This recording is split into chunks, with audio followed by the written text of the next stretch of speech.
Good morning, student. Today we will see third equation of motion, derivation method. Now see here third equation of motion by derivation method.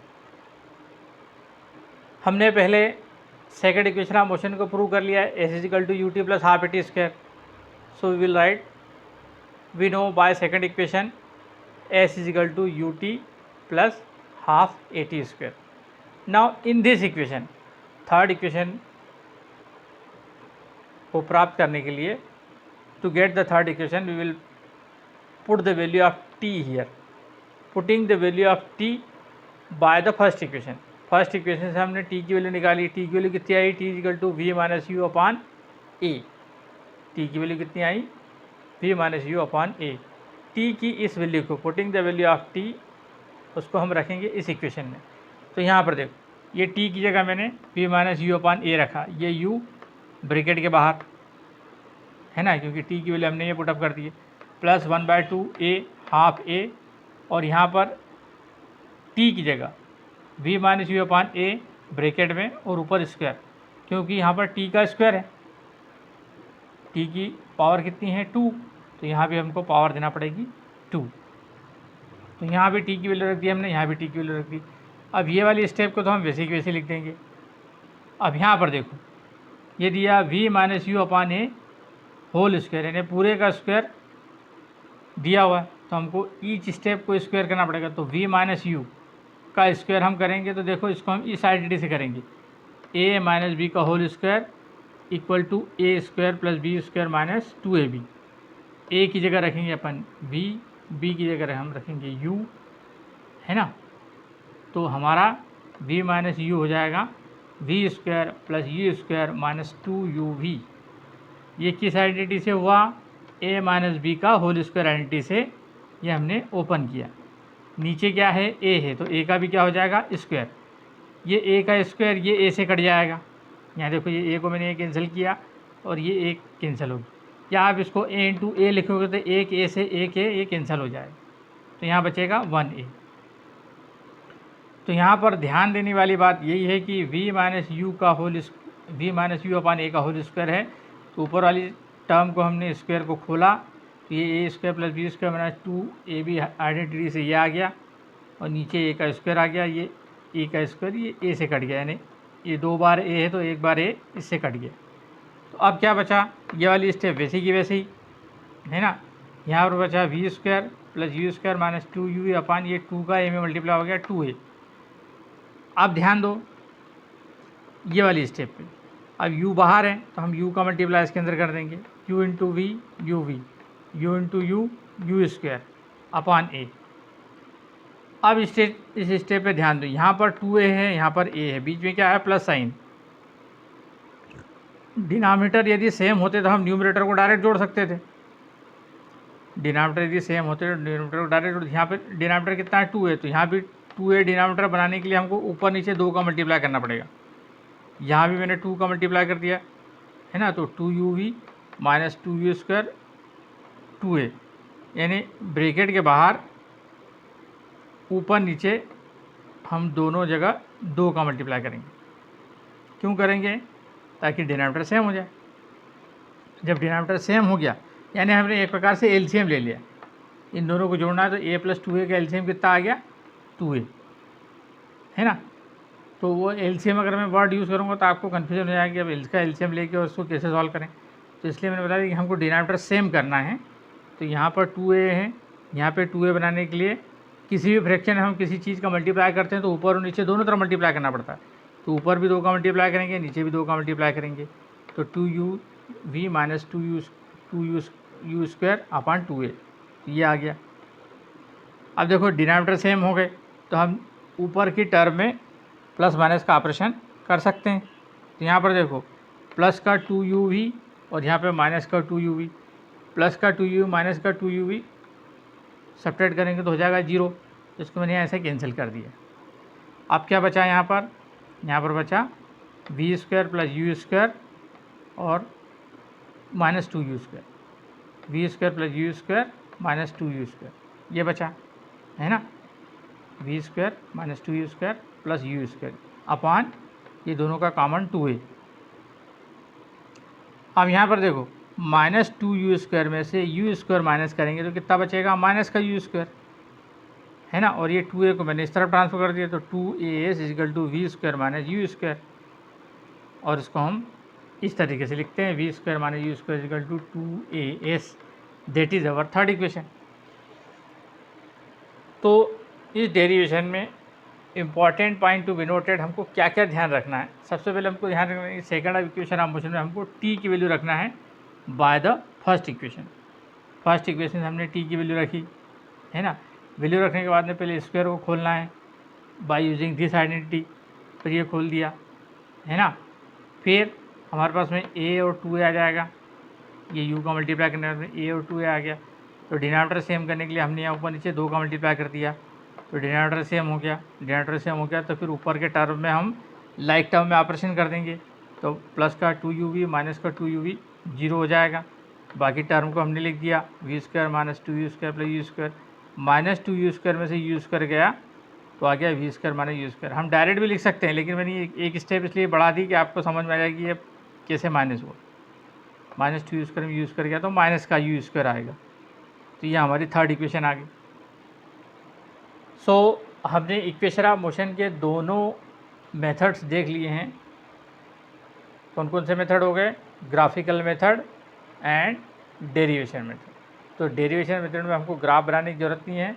By the definition of acceleration हम first equation बना लेते हैं। First equation के बाद में एक formula लिख के हमारे पास सेकंड इक्वेशन बन जाती है, और सेकंड इक्वेशन से थर्ड इक्वेशन निकल जाती है। Now we will see the definition uniform circular motion. हमने बहुत सारी डेफिनेशनें प्रीवियस लेक्चर्स में देखी है, और सारी डेफिनेशन अपने को याद रखना है और कॉपी में लिखना भी है, बिकॉज अभी यूनिट टेस्ट आने वाले हैं। अराउंड 12 जुलाई आपका फर्स्ट यूनिट टेस्ट स्टार्ट हो सकता है।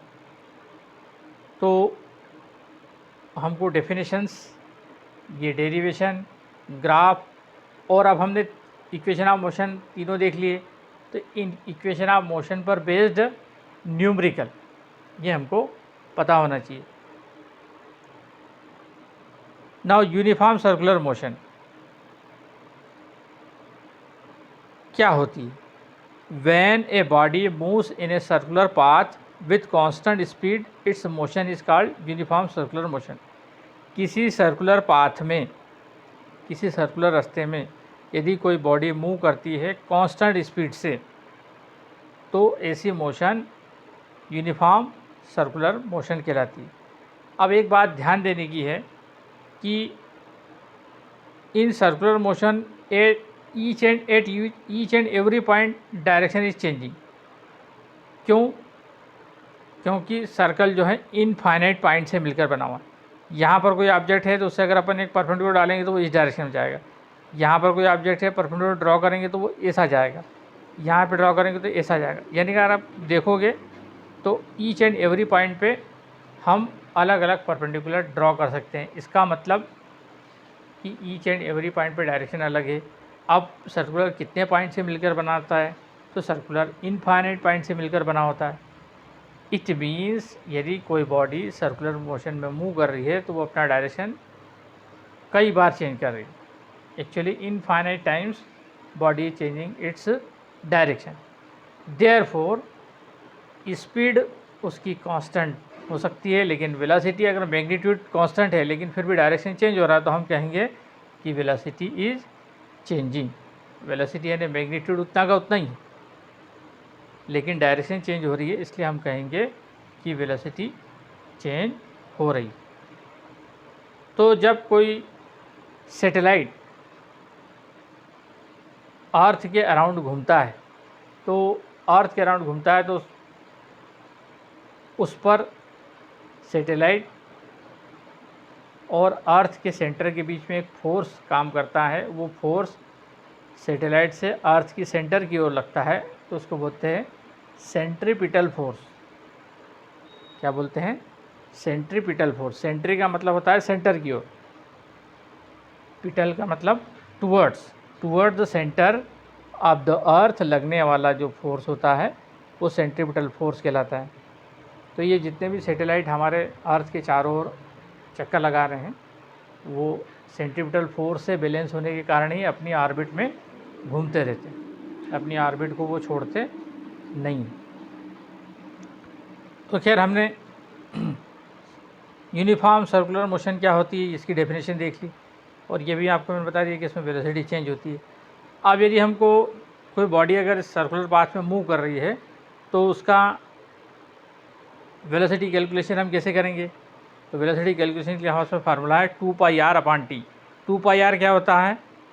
सरकमफेरेंस ऑफ द सर्कल का फार्मूला है, सरकमफेरेंस ऑफ द सर्कल का फार्मूला है।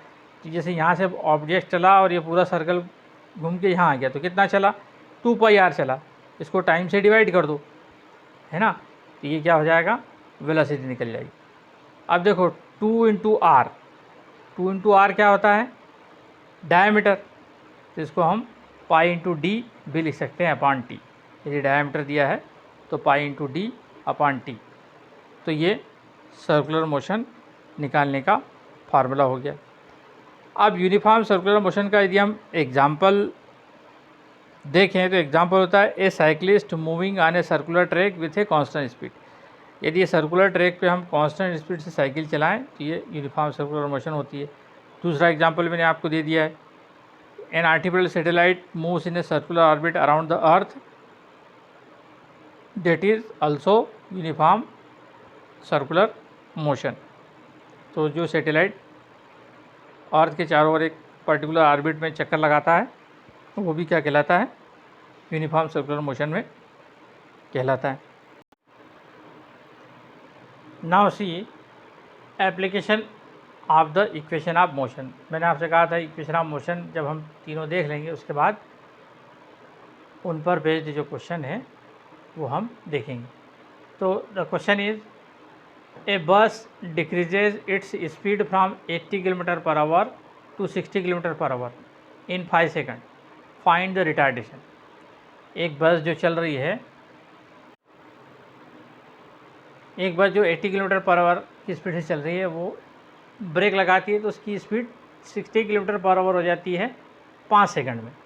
तो रिटार्डेशन कितना हुआ ये हमको निकालना है। रिटार्डेशन मतलब डी एक्सेलरेशन, यानी स्पीड कम होना। तो हमको देखो ये क्या दिया हुआ है, सबसे पहले हमको जो दिया हुआ है उसको फाइंड आउट करना रहता है कि वो क्या है। What is given you have to understand. The bus is moving with 80 km/h, so it is initial velocity u। Initial velocity कितनी है? 80 km/h। ब्रेक लगने के बाद में कितनी स्पीड हो गई? 60 km/h। ये फाइनल स्पीड होगी। तो v = 60 km/h। अब जब km/h में स्पीड दी है, टाइम हमको काय में दिया हुआ है? सेकंड में, मतलब ये बहुत छोटी यूनिट है तो इसको भी हमको छोटी यूनिट में कन्वर्ट करना पड़ेगा, यानी मीटर/सेकंड में कन्वर्ट करना पड़ेगा। मीटर/सेकंड में कन्वर्ट करने के लिए मैंने यहाँ 5/18 का मल्टीप्लाई किया। अब ये 5/18 कहाँ से आया? तो यहाँ पर देखो km/h को हमको मीटर/सेकंड में बदलना है। तो 1 किलोमीटर में कितने मीटर होते हैं? 1000 मीटर होते हैं। और 1 आवर में कितने सेकंड होते हैं? 60 मिनट × 60 यानी 3600, 3600 सेकंड होते हैं कि 1 आवर में। तो जब हम इसको सॉल्व करते हैं तो 5/18 आता है। तो हर बार ये हमको बार बार लिखने की ज़रूरत नहीं है, इसलिए हमने ये शॉर्टकट बना लिया कि मीटर/सेकंड में यदि हमको कन्वर्ट करना है तो हम 5/18 का मल्टीप्लाई करते हैं। अब यहाँ ध्यान दो, यहाँ पर इसको जब मैं सॉल्व करने की कोशिश करूँगा तो ये फुल्ली सॉल्व नहीं होता है, यानी पूरा कटता नहीं है, तो मैं इसको ऐसे ही रहने देता हूँ। अब हमको निकालना क्या है? रिटार्डेशन निकालना है। हमको v भी दिया हुआ है, u भी दिया हुआ है, t भी दिया हुआ है। तो इक्वेशन ऑफ मोशन में देखो v = u + at, इसमें ये भी दिया है, ये भी दिया है, टाइम भी दिया है, तो रिटार्डेशन निकल जाएगा। तो हमको क्या दिया हुआ है उससे पता लगता है कि कौन सी इक्वेशन हमको यूज़ करना है। तो v की जगह मैंने रखा ये 60 किलोमीटर जो दिया हुआ था × 5/18, u की जगह रखा 80 × 5/18, a वैसे t की जगह रखा 5। अब ये 80 + 5/18 को इस तरफ ट्रांसफ़र किया, ये यहाँ पे प्लस में, इधर आके क्या हो जाएगा? माइनस में। तो ये आ गया माइनस में। अब यहाँ ध्यान दो, 60 इंटू 5/18 माइनस 80 इंटू 5/18, 5/18 दोनों में कॉमन है तो इसको मैंने कॉमन निकाल लिया 5/18, तो बचा क्या 60 माइनस 80। Got the point? फिर एक बार बताता हूँ, 60 इंटू 5/18 माइनस 80 इंटू 5/18, 5/18 दोनों के साथ में मल्टीप्लाई में है तो इसको कॉमन ले लेंगे यहाँ पर, तो अंदर ब्रैकेट में क्या बचेगा 60 माइनस 80, है ना। और भी अगर आपको कन्फ्यूजन है तो इसका जो आपने कॉमन निकाला उसका वापस मल्टीप्लाई करके देखो, यही किया आना चाहिए। देखो 5/18 का 60 मल्टीप्लाई करेंगे तो ये आ जाएगा, 5/18 का इसमें मल्टीप्लाई करें तो ये आ जाएगा, मतलब हमने कॉमन सही निकाला है।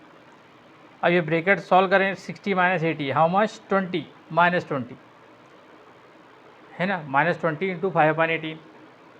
अब यहाँ पर देखो 5a है, a के साथ में 5 मल्टीप्लाई में इधर आके डिवाइड में हो गया, ये देखो डिवाइड में हो गया, 5 से 5 कैंसिल, तो बचा कितना 20/18, इसको अपन ने 2 से कैंसिल कर दिया, 2 से 10 टाइम 2 9 जा 18 माइनस 10/9, माइनस 10/9 को अपन डिवाइड करेंगे, 9 1 जा 9, 9 1 जा 9, यानी ये ऐसा आता ही चला जाएगा। तो 1.11 मीटर पर सेकंड स्क्वायर माइनस में आ रहा है, माइनस साइन क्या शो कर रहा है, रिटार्डेशन है, स्पीड कम हो रही है, एक्सेलरेशन कम हो रहा है, और एक्सेलरेशन की यूनिट होती है मीटर पर सेकंड स्क्वायर या मीटर s-2, तो ये ध्यान रखना है। तो जब आप क्वेश्चन सॉल्व कर लेते हैं तो यूनिट नहीं लिखते हैं तो फिर नंबर कटने की गुंजाइश रहती है, इसलिए हमको प्रॉपर यूनिट हमेशा लिखना है। तो फिजिक्स के अंदर ये इम्पोर्टेंट रहता है, magnitude as well as units, सही यूनिट हमको लिखना है।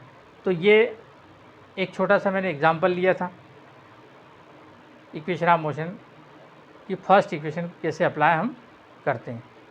इन next lecture further we will see some more numerical and then we will proceed to chapter next. Thank you.